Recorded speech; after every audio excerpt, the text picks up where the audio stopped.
Nasa kote ang 18 anyos na babaeng bugaw at kasabwat din umano sa panggagahasa sa mga biktima.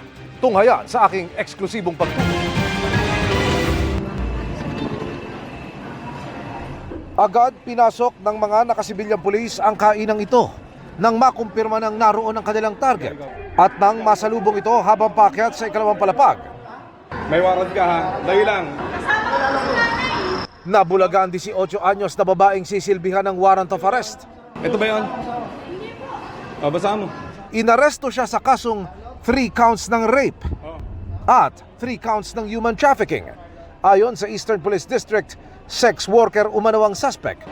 2 taon na ang nakalilipas ng kasuhan daw ang suspect nang ipadate niya sa 3 magkakahiwalay na parokyano ang ilang babae na walang kaalam-alam daw gagawin na palang prostitute. Ang kanyang biktima ay isang minor de edad. Siya po ang nagsilbing bugaw o hanap ng customer. Kinasuhan din daw siya ng rape dahil sa pagiging accomplice o pakikipagsabwatan sa mga parokyano. This is the outcome of the investigation being conducted by our Pasig Police Station with the assistance of social worker.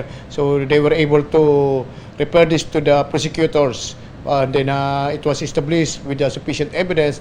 Kasama rin sa kinasuhan ng 3 John Does. Sila yung 3 lalaking nakipagtransaksyon sa suspect. Nagpadala kami ng mensahe sa suspect na nasa kustudiya ng Pasig Police Women's Detention Facility para mahingan siya ng komento pero hindi pa siya sumasagot. Sa ating mga magulang, maging alerto tayo sa mga aktibidad ng ating mga anak. I-educate.